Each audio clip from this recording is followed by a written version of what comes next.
जय हिंद दोस्तों, DP academy में आपका बहुत बहुत स्वागत है। एंशियंट हिस्ट्री का लेक्चर चल रहा था हमारा और उसमें हमने देख लिया था कुषाण वंश तक। कुषाण वंश जो है वो हो चुका था हमारा, ठीक है। मौर्य साम्राज्य के विघटन के बाद दो बड़ी राजनीतिक शक्तियाँ जो उभरी थी, कुषाण वंश उत्तर में और दक्षिण भारत में जो है सातवाहन वंश। तो सातवाहन वंश के बाद आता है गुप्त साम्राज्य। गुप्त वंश की स्थापना जो है श्री गुप्त द्वारा जो है की जाती है। इसका जो क्षेत्र था, इसका क्षेत्र बिहार और उत्तर प्रदेश के जो पूर्वी उत्तर प्रदेश है यहाँ से फैला हुआ था। चूँकि गुप्त साम्राज्य जो है वैश्य थे, बनिया वर्ग से थे, लेकिन ये क्षत्रिय कुल में शादी करने से इनका मान बढ़ा और कहीं न कहीं मौर्य काल तक तो नहीं कह सकते, क्योंकि मौर्य काल में जो भारत का विस्तार था वो दक्षिण में कर्नाटक तक और जो पश्चिमी क्षेत्र में जो है ईरान तक था, ठीक है। कुछ ही भूभाग में फैला हुआ था, लेकिन इसमें बहुत ही योग्य शासक हुए, ठीक है। कल एक बच्चे का मैसेज आया, अभिषेक यादव नाम है उसका। उसने लिखा कमेंट में कि सर आप फेस देखकर पढ़ाइए। ठीक है दोस्तों, हम पढ़ाएंगे, फेस दिखाकर ही पढ़ाएंगे। एक्चुअली हमारा जो चैनल है वो न्यू है, ठीक है, और बहुत ही ज़्यादा क्राइसिस झेल रहे हैं हम इस टाइम, बहुत ही ज़्यादा, जो आप लोग सोच भी नहीं सकते। पहले हम ऑफलाइन पढ़ाते थे दिल्ली में, क्योंकि प्रॉब्लम होने की वजह से हम घर चले आए 6-7 महीने से। तब हम ऑनलाइन प्लेटफॉर्म स्टार्ट किए और फ़ोन से ही पढ़ाते हैं अभी,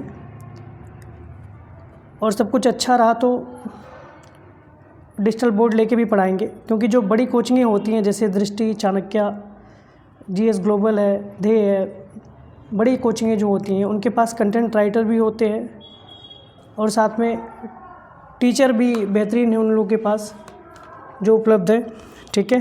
काफ़ी एक्सपीरियंस वाले टीचर हैं, बहुत बड़ा स्टाफ होता है उन लोगों का, अभी खुद सेल्फ कर रहे हैं। यही चीज़ें मैं आप लोगों को भी बताता हूँ कि शिक्षा क्यों ज़रूरी है। देखिए, पैसा तो कमाया जा सकता है कैसे भी करके। पैसा आप छोटी मोटी शॉप डाल के भी कमा सकते हैं, किसी के यहाँ नौकरी भी कर सकते हैं, लेकिन अगर आपके पास शिक्षा है तो आप ऊंचे पद पर भी जा सकते हैं, समझ रहे हैं। धन आपसे लोग चुरा सकते हैं, लेकिन आपका जो ज्ञान रहेगा ना वो कोई नहीं चुरा सकता। इसलिए आप लोग पढ़ाई करिए अच्छे से, क्योंकि यही समय है, ठीक है। चलते हैं अपने टॉपिक की तरफ। गुप्त साम्राज्य, जो गुप्त वंश का आरंभिक राज था ये उत्तर प्रदेश और बिहार में था, जो कि मैंने आपको बताया।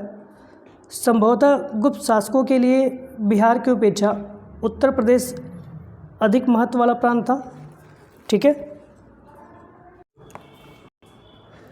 गुप्त संभवतः वैश्य थे तथा कुषाणों के सामंत रहे थे। कुषाणों से प्राप्त सैन्य तकनीक एवं वैवाहिक संबंधों ने गुप्त साम्राज्य के प्रसार एवं शुद्धिकरण में महत्वपूर्ण भूमिका निभाई थी। अगर इसके इतिहास के स्रोत के बारे में बात करें तो कहाँ से जानकारी मिलती हैं। साहित्यिक स्रोत में जो है विशाख दत्त के नाटक देवी चंद्रगुप्तम से गुप्त शासक जो है रामगुप्त एवं चंद्रगुप्त द्वितीय के बारे में जानकारी मिलती है। कालिदास की एक रचना है शुद्धकृत मृच्छकटकम से जो है इसकी जानकारी मिलती है। वात्स्यायनकृत जो है कामसूत्र से इसकी जानकारी मिलती है, ठीक है। पुरातात्विक स्रोत की बात करें, समुद्रगुप्त है इसके प्रयाग प्रशस्ति अभिलेख से इसकी जानकारी मिलती है। स्कंदगुप्त का जो भीतरी स्तंभ लेख है यहाँ से जानकारी मिलती है। स्कंदगुप्त का जूनागढ़ अभिलेख है यहाँ से इसकी जानकारी मिलती है, ठीक है। और कुछ सोने के सिक्के जैसे दिनार, याद रखिएगा आप लोग, गुप्त काल में सबसे ज़्यादा सोने के सिक्के जारी किए गए थे, ठीक है। गुप्त काल में मंदिर निर्माण की शुरुआत हुई, जैसे तिगवा का विष्णु मंदिर आदि। यहाँ से गुप्त काल से जो मंदिर है जैसे नागर, बेसर और द्रविड़ शैली के मंदिर, द्रविड़ शैली तो दक्षिण भारत में है, लेकिन नागर शैली जो मंदिर थे यहाँ से स्टार्ट हो जाती है, आरंभ हो जाता है मंदिर बनने की जो शुरुआत हो जाती है, ठीक है। गुप्तकालीन चैत्यगृह बिहार बाघ की गुफाएं तथा अजंता की गुफाएं, बाघ की गुफाएं यहाँ पे है एमपी में, ठीक है। कुछ विदेशी यात्रियों के विवरण, जैसे फाहियान, यह चीनी यात्री था जो चंद्रगुप्त द्वितीय के शासनकाल में भारत आया था। चीन, मध्य एशिया, पेशावर के स्थल मार्ग से 399 ईस्वी में भारत आया। वह ताम्रलिप्ति से श्रीलंका, ताम्रलिप्ति जो था एक बंदरगाह था, से श्रीलंका तथा पूर्वी देशों से होते हुए समुद्री मार्ग से 414 ईस्वी में वापस चीन चला गया। इसका विवरण जो है इस प्रकार है। मध्य देश ब्राह्मणों का देश था। फाहियान ने बोला जो मध्य देश था, भारत का मिडिल एरिया, ये ब्राह्मणों का देश था। लोगों को मृत्युदंड नहीं दिया जाता था, केवल आर्थिक दंड का प्रचलन था, जैसे कर लगाया जाता था, ठीक है। मध्य देश के लोग किसी जीवित प्राणी की हत्या नहीं करते थे तथा मांस, मदिरा, प्याज और लहसुन आदि का प्रयोग नहीं करते थे। फाहियान ने पवित्र बौद्ध स्थानों की यात्रा की, संकिसा तथा श्रावस्ती में अनेक स्मारक तथा बिच्छू देखे। पाटलिपुत्र में अशोक का राजमहल देखा। फाहियान ने उसने नालंदा, राजगृह, बोधगया, वैशाली, श्रावस्ती तथा कपिलवस्तु की भी यात्राएं की थी, ठीक है। चीनी ग्रंथों में भारत को इंती कहा गया है। दूसरे हैं ह्वेनसांग। इसने कुमारगुप्त प्रथम, बुद्धगुप्त, नरसिंहगुप्त, गुप्त शासकों का उल्लेख किया है। नालंदा महाविहार का भी उल्लेख किया गया है, ठीक है। नालंदा हमारे यहाँ यूनिवर्सिटी है, पहले थी प्राचीन काल में, गुप्त काल में। तो यहाँ पे जो बौद्ध भिक्षु रहते थे और पढ़ने के लिए जो बौद्ध अनुयायी थे वो आते थे यहाँ पर शिक्षा ग्रहण करने के लिए, विदेशों से भी आते थे, ठीक है। नालंदा जो है बिहार शरीफ के पास है, बिहार में। गुप्त काल के राजवंश के प्रमुख शासक और इनके कार्यों की बात करें तो जो इनके संस्थापक थे श्रीगुप्त, यह गुप्त वंश का संस्थापक था जिसने महाराजा की उपाधि धारण की थी, ठीक है। दूसरे हैं घटोत्कच। यह श्रीगुप्त का पुत्र था और उसका जो है उत्तराधिकारी बना बाद में, ठीक है। जो शक्तिशाली शासक बना यह है चंद्रगुप्त प्रथम, 319 ईस्वी से लेकर 335 ईस्वी तक। यह गुप्त वंश का पहला शक्तिशाली शासक था। यह गुप्त वंश का वास्तविक संस्थापक भी माना जाता है। इसके राज्याभिषेक की तिथि 319 ईस्वी है। इसे गुप्त संवत का आरंभ माना जाता है, ठीक है। गुप्त संवत की जो शुरुआत हुई थी यहीं से हुई है। चंद्रगुप्त प्रथम ने महाराजा धीराज की उपाधि ग्रहण की और लिच्छवी राज की राजकुमारी कुमार देवी के साथ विवाह कर लिच्छवियों की सहायता से अपनी शक्ति बढ़ाई। चंद्रगुप्त ने स्वर्ण सिक्के, जिसमें चंद्रगुप्त, कुमार देवी प्रकार के, लिच्छवी प्रकार के, राजा रानी प्रकार के, विवाह प्रकार के आदि सिक्के चलाए। चंद्रगुप्त वंश ने ही रजत, जो चांदी की मुद्राओं का प्रचलन सर्वप्रथम कराया, ठीक है। समुद्रगुप्त को अपना उत्तराधिकारी बनाने के बाद चंद्रगुप्त प्रथम ने संन्यास ग्रहण कर लिया। समुद्रगुप्त का जो शासनकाल है ये 335 ईस्वी से लेकर 375 ईस्वी तक। यह चंद्रगुप्त प्रथम का उत्तराधिकारी समुद्रगुप्त हुआ। इसने आर्यावर्त तथा दक्षिणावर्त के 12 शासकों को पराजित किया।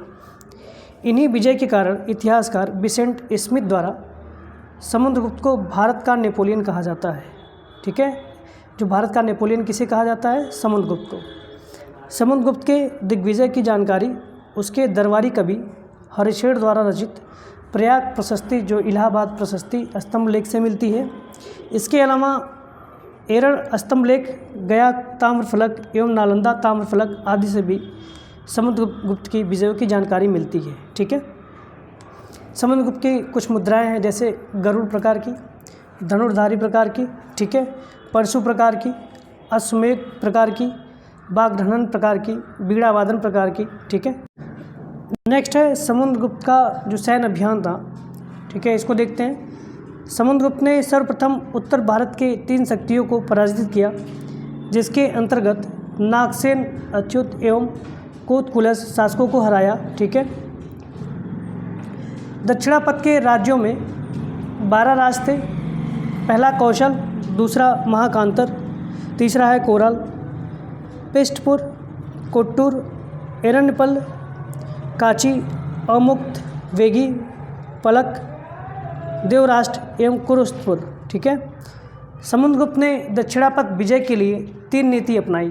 प्रथम जो था ग्रहण की नीति, शत्रु पर अधिकार कर लेना, ठीक है। द्वितीय जो थी वो मोक्ष नीति, शत्रु को मुक्त करके, ठीक है। तृतीय नीति अनुग्रह, शत्रु को उसका राज लौटा देना, हड़पने के बाद फिर लौटा देना, ठीक है, और अपनी संधि बनवा लेना। समुद्रगुप्त ने द्वितीय आर्यावर्त का युद्ध लड़ा। आर्यावर्त के द्वितीय युद्ध में समुद्रगुप्त ने 9 राज्यों की विजय की, ठीक है। ये राज थे, जैसे जो राजा थे वहाँ के रुद्रदेव, मत्तिल, नागदंत, चंद्रब्रह्मा, गणपतिनाग, नागसेन, अच्युत, नंदी तथा बलवर्मा, ठीक है। समुद्रगुप्त ने कुछ विदेशी राज्यों से भी संबंध स्थापित किए, जिसमें शामिल है देवपुत्र शाहिसा, हानुशाही, शक, मुरुंड, सिंघल आदि। सिंघल जो श्रीलंका वाला क्षेत्र है, ठीक है।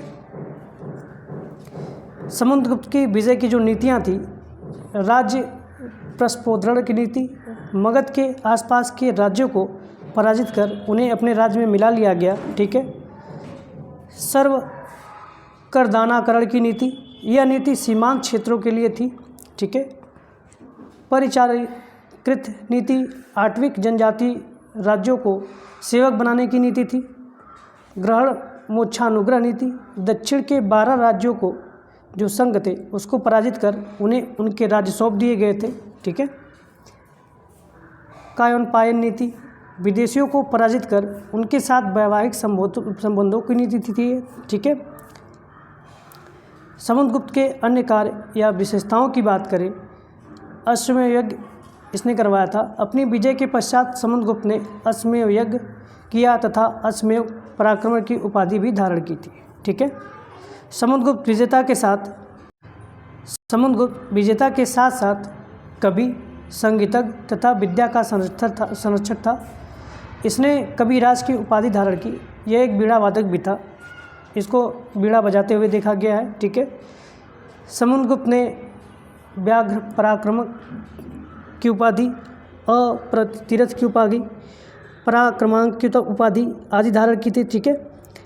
उसने प्रसिद्ध बौद्ध भिक्षु वसुबंध को संरक्षण दिया था। समुद्रगुप्त ने श्रीलंका के शासक मेघवर्ध को गया में एक बौद्ध मठ बनाने की अनुमति मांगी थी, ठीक है। ताम्रपत्र में समुद्रगुप्त को परम भागवत की उपाधि मिली, ठीक है। चंद्रगुप्त द्वितीय विक्रमादित्य 380 ईस्वी से लेकर 412 ईस्वी तक। समुद्रगुप्त तथा चंद्रगुप्त द्वितीय के बीच राजगुप्त नामक एक दुर्बल शासक के अस्तित्व का पता चलता है। इसका उल्लेख विशाखदत्त द्वारा रचित देवी चंद्रगुप्तम नाटक से पता चलता है, ठीक है। दिल्ली के कुतुब मीनार में के पास जो है खड़े एक लौह स्तंभ मेरौली में जो है, ठीक है, पर खुदे हुए अभिलेख में चंद नामक राजा की कीर्ति का वर्णन किया गया है, जिसकी पहचान चंद्रगुप्त द्वितीय से की जाती है। उदयगिरी गुहा अभिलेख में चंद्रगुप्त सेकंड की विजयों का उल्लेख मिलता है, ठीक है। उदयगिरी जो गुहा अभिलेख है इसमें चंद्रगुप्त सेकंड के वैवाहिक संबंध तथा उनके साम्राज्य विस्तार की बात करें तो चंद्रगुप्त द्वितीय ने वैवाहिक संबंध और विजय दोनों तरह से साम्राज्य की सीमा का विस्तार किया। उसने नाग राजकुमारी कुबेर नाग के साथ विवाह करके नागवंश के साथ वैवाहिक संबंध स्थापित किए। अपनी पुत्री प्रभावती का विवाह वाकाटक वंश के राजा रुद्रसेन द्वितीय के साथ किया, ठीक है। अपने पुत्र कुमारगुप्त प्रथम का विवाह कंदौ शासक काकुत्स्वर्मन की पुत्री से किया। मालवा को जीतकर चंद्रगुप्त सेकंड ने उज्जैनी को अपनी द्वितीय राजधानी बनाया, जबकि पहली राजधानी पाटलिपुत्र थी, ठीक है। जो मालवा पर जीत हासिल कर ली तो जो एमपी में उज्जैन है, उज्जैनी, उसको अपनी द्वितीय राजधानी बनाया। उसके पहले राजधानी जो थी वो पटना के पास जो पाटलिपुत्र वाला क्षेत्र है, ठीक है, यहाँ पर बनाया था। चंद्रगुप्त द्वितीय एवं शक। चंद्रगुप्त द्वितीय ने उज्जैनी के अंतिम शक शासक रुद्रसिंह तृतीय को पराजित किया। संभवतः शकों पर विजय के उपरांत ही चंद्रगुप्त द्वितीय ने विक्रमादित्य की उपाधि धारण की। विक्रमादित्य का अर्थ होता है पराक्रम का शूर। शकों पर विजय के उपलक्ष्य में मालवा क्षेत्र में व्याघ्र शैली के चांदी के सिक्के चलाए गए, ठीक है। चंद्रगुप्त सेकंड के अन्य नाम और उपाधियाँ, उनके अन्य नामों की बात करें तो देवगुप्त, देवराज एवं देवश्री था। उपाधियाँ जो थी विक्रमांक, विक्रमादित्य, परम भागवत आदि कुछ उपाधियाँ इन्होंने धारण की थी। ठीक है।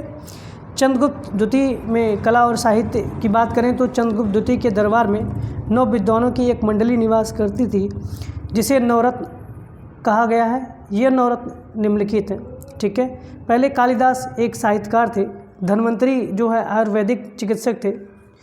छपड़क जो है ये ज्योतिष थे। ठीक है। अमर सिंह जो थे ये ग्रंथकार थे। ठीक है।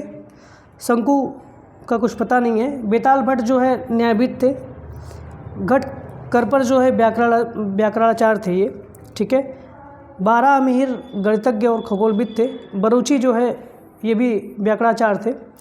आर्यभट्ट भी गुप्त काल से संबंधित थे तथा लेकिन नवरत्न में शामिल नहीं थे। ठीक है। चंद्रगुप्त द्वितीय के समय चीनी यात्री फाहियान भारत आया और मध्य देश का वर्णन किया। चंद्रगुप्त द्वितीय का जो सचिव वीरसेन शैव धर्मानुयायी था और सेनापति कारदव बौद्ध अनुयायी था। चंद्रगुप्त द्वितीय का काल ब्राह्मण धर्म के चरमोत्कर्ष का काल था। ठीक है। ब्राह्मण धर्म जो था बहुत ही चरमोत्कर्ष पर पहुंच गया था। नेक्स्ट है कुमारगुप्त प्रथम या महेंद्रादित्य 415 ईस्वी से लेके 454 ईस्वी तक। कुमारगुप्त के बिलसड़ अभिलेख, मंदसौर अभिलेख, करमदंडा अभिलेख आदि से उसके शासनकाल की जानकारी मिलती है। उसके सुव्यवस्थित शासन का वर्णन उसके मंदसौर अभिलेख से मिलता है। ठीक है। कुमारगुप्त जो है मंदसौर से जो है इसके सुव्यवस्थित शासनकाल की जानकारी मिलती है। यह अभिलेख एक प्रशस्ति के रूप में है जिसकी रचना वत्स भट्ट ने की थी। कुमारगुप्त प्रथम के सिक्के मयूर शैली के थे। इसके सिक्कों पर अश्वमेव यज्ञ की जानकारी मिलती है। अगर उपाधियों की बात करें तो कुमारगुप्त ने महेंद्रादित्य, श्री महेंद्र, महेंद्र अश्वमेघ आदि उपाधियाँ धारण की थी। ठीक है। कुमारगुप्त प्रथम के अन्य कार्यों की बात करें, कुमारगुप्त ने प्रथम ने नालंदा विश्वविद्यालय की स्थापना करवाई थी। नालंदा विश्वविद्यालय को ऑक्सफोर्ड ऑफ महायान कहा जाता था। ठीक है। नेक्स्ट है स्कंदगुप्त 454 ईस्वी से लेकर 467 ईस्वी तक। कुमारगुप्त का उत्तराधिकारी स्कंदगुप्त था। भीतरी अभिलेख के अनुसार प्रथम हुड़ आक्रमण इसी के समय हुआ था। जूनागढ़ अभिलेख के अनुसार स्कंदगुप्त ने हुड़ों के आक्रमण को विफल कर दिया था। जूनागढ़ अभिलेख में हुड़ों को जो है मलेच्छ कहा गया है। मलेच्छ जो निम्न जाति का था। ठीक है। हुड़ राज्य फारस से खोतान तक फैला हुआ था जिसकी मुख्य राजधानी अफ़गानिस्तान में बामियान थी। प्रथम हुड़ आक्रमण खुशान, ठीक है, के नेतृत्व में स्कंदगुप्त के समय हुआ। तोरमल और मिहिरकुल प्रसिद्ध हुड़ शासक हुए। ठीक है। जो तोरमल थे और मिहिरकुल ये प्रसिद्ध शासक हुए। स्कंदगुप्त के कार्यों की बात करें तो जूनागढ़ अभिलेख के अनुसार स्कंदगुप्त ने सुदर्शन झील के पुनरुद्धार का कार्य किया। ठीक है। अच्छा, ये सुदर्शन झील इस पर कई शासक जो है कार्य किए थे। ठीक है। तो स्कंदगुप्त ने इसका पुनर्निर्माण वो करवाया। सौराष्ट्र के गवर्नर पर्णदत्त के पुत्र चक्रपालित को सौंपा था। उसने झील के किनारे एक विष्णु मंदिर का निर्माण भी करवाया था। ठीक है। कुछ और जो शासक हैं सुदर्शन झील का जो निर्माण करवाएं। ठीक है। इसमें जो मॉडिफिकेशन करवाए थे इनको देखते हैं। पुष्यमित्र वैश्य चंद्रगुप्त मौर्य के समय इस झील का निर्माण सौराष्ट्र में कराया गया था। अशोक के समय तुषाप ने पुनर्निर्माण करवाया, जबकि रुद्रदामन के समय सुविशाक ने इस झील का पुनर्निर्माण करवाया था। ठीक है। ह्वेनसांग ने नालंदा संघाराम को बनवाने वाले शासकों में शक्रादित्य के नाम का उल्लेख किया है, जिससे स्कंदगुप्त द्वारा नालंदा संघाराम को सहायता देने का प्रभाव मिलता है।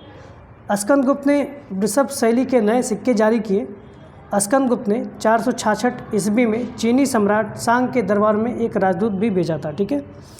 गुप्तकालीन जो अन्य शासक हैं इसको देखते हैं। स्कंदगुप्त के पश्चात पुरुगुप्त, नरसिंहगुप्त, बालादित्य, कुमारगुप्त द्वितीय, बुद्धगुप्त, भानुगुप्त, वैन्यगुप्त, कुमारगुप्त तृतीय शासक हुए। बुद्धगुप्त ने नालंदा महाविहार को धन दान में दिया था। ठीक है। नरसिंहगुप्त ने हुड़ नरेश मिहिरकुल को पराजित किया था। ठीक है। भानुगुप्त के एरण अभिलेख 510 ईस्वी से सती प्रथा का पहला अभिलेखी प्रमाण मिलता है। विष्णुगुप्त तृतीय गुप्त साम्राज्य का अंतिम शासक था। गुप्तों के पतन के साथ नए वंश का उदय हुआ। उनमें बल्लभी के, मैत्रक, कन्नौज के मौखरी तथा थानेश्वर के पुष्यभूति वंश आदि प्रमुख थे। ठीक है। गुप्तों के पतन के कारणों की बात करें तो गुप्त साम्राज्य के पतन के कई कारण थे जिसने गुप्त साम्राज्य को समाप्त कर दिया। उच्च पदों का आनुवंशिक होना, जो परिवार के लोग ही थे इसलिए ये वंश समाप्त हो गया। बोलते हैं लोग कि पारिवारिक लोग ज़्यादा थे। ठीक है। इन्हीं लोग को ऊंचा ऊंचा पद दिया जाता था। प्रांतीय शासकों के विशेषाधिकार, ठीक है, अयोग्य तथा निर्बल उत्तराधिकारी, ठीक है, कमज़ोर होने लगे। शासन व्यवस्था का जो है संघात्मक स्वरूप हो गया था। ठीक है। बाह्य आक्रमण जैसे हूण आक्रमण हुआ। बौद्ध धर्म का प्रभाव ज़्यादा हो गया बाद में। ठीक है। सैन्य शक्ति का कमज़ोर होना। ठीक है। ठीक है दोस्तों, आज यहीं तक करते हैं। धन्यवाद।